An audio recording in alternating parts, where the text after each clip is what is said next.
कक्षा 12वीं वाले स्टूडेंट्स का कल संस्कृत का पेपर है, इसलिए आपको इम्पोर्टेंट क्वेश्चन बताऊंगा। यहाँ पर आपको बेस्ट से बेस्ट क्वेश्चन देखने को मिलेंगे।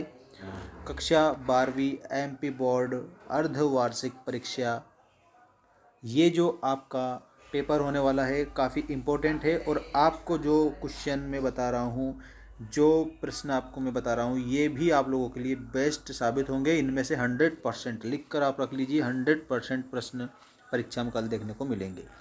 तो चलिए बिना देर की स्टार्ट करते हैं आपके अति महत्वपूर्ण प्रश्नों के उत्तर का ये महत्वपूर्ण वीडियो देखिएगा। उचित विकल्पम चित्वा लिखत मया इत्यस्मिन् पदे का विभक्ति अस्ति। मया शब्द में आपको विभक्ति बताना है, तो इसमें आपकी विभक्ति हो जाएगी तृतीया विभक्ति। तृतीया विभक्ति। लतायाम इत्यस्मिन् पदे का विभक्ति।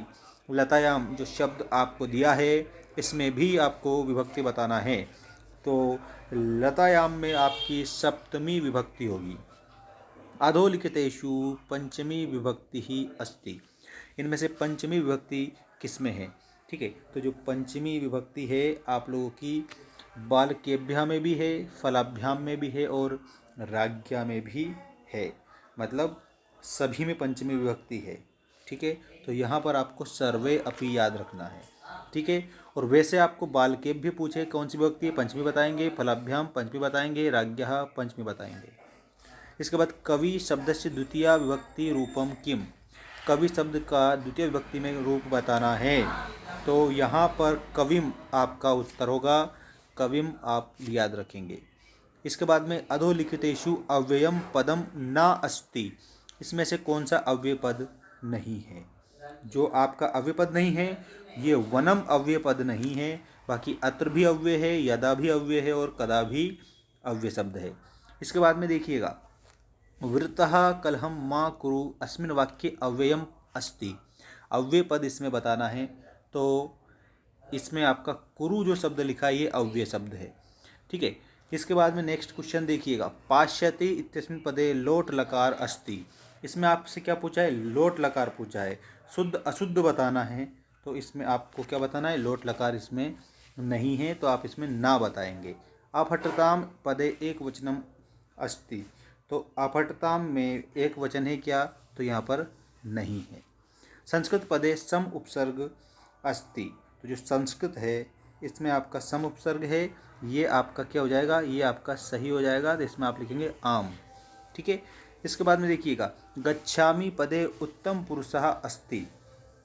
तो गच्छामि में उत्तम पुरुष है, ये आपका सही है, तो इसमें आपको आम बताना है। नेष्याम इत्यस्मिन् पदे नि धातु अस्ति। तो नेष्याम में क्या है? नि धातु है, तो यहाँ पर आपको बताना है आम, ये भी आपका सही हो जाएगा। प्राचार्य पदे प्रा उपसर्ग ना अस्ति। तो इसमें आपका हो जाएगा ना, क्योंकि प्राचार्य में आपका प्रा उपसर्ग ही होता है। अब आपके समाज से रिलेटेड इंपॉर्टेंट क्वेश्चन में बता रहा हूँ, ध्यान देना आप सभी। विद्यालयः, विद्यालय जो है इसमें आप लोगों को मिलाना है दीर्घ स्वर संधि से। और कैसे बनता है? विद्या प्लस आलयः। ठीक है, विद्यालय। यहाँ पर बड़ा आ इसमें शामिल है और बड़ा आ ये है, दोनों को मिलाकर बड़ा आ बन रहा है, दीर्घ स्वर संधि है विद्यालय में, दीर्घ स्वर संधि। चोरात भयम, तो ये चोर भयम बनता है। चोर भयम पंचमी तत्पुरुष है। मनोरथः, मनः धन रथः, इस प्रकार से बनता है, तो इसमें विसर्ग संधि होगी।